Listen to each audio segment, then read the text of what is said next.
நுவரெலியாவில் முன்னெடுக்கப்பட்ட திடீர் வாகன சோதனையின் போது 73 வாகனங்களுக்கு போக்குவரத்தில் ஈடுபட நேற்று தடை விதிக்கப்பட்டுள்ளது. நுவரெலியா மாவட்ட தலைமை மோட்டார் வாகன பரிசோதகர் ஜாலிய பண்டார தலைமையின் கீழ் நுவரெலியா போலீஸ் நிலைய போக்குவரத்து பிரிவின் அதிகாரிகளின் ஒத்துழைப்புடன் இந்த சோதனை இடம்பெற்றது.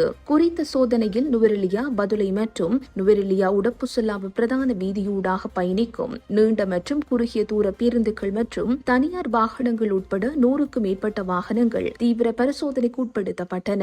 இதன்போது பெட்ரோல் மற்றும் டீசலில் இயங்கும் வாகனங்களில் அதிகளவான புகையை வெளியேற்றும் வாகனங்கள் கண்டுபிடிக்கப்பட்டதுடன் அந்த வாகனங்களை சீர் செய்வதற்கு 14 நாட்கள் கால அவகாசம் வழங்கப்பட்டுள்ளது.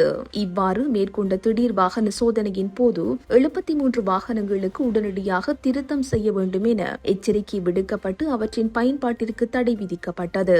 இதில் 25 தனியார் பேருந்துகள் அடங்கலாக 73 வாகனங்களுக்கு இவ்வாறு தடை விதிக்கப்பட்டுள்ளதாகவும் அவர் குறிப்பிட்டார். உரிய வாயு பரிசோதனை மேற்கொள்ளாது போக்குவரத்துக்கான தரத்தை கொண்டிராத வாகனங்களுக்கே இவ்வாறு தடை விதிக்கப்பட்டுள்ளது.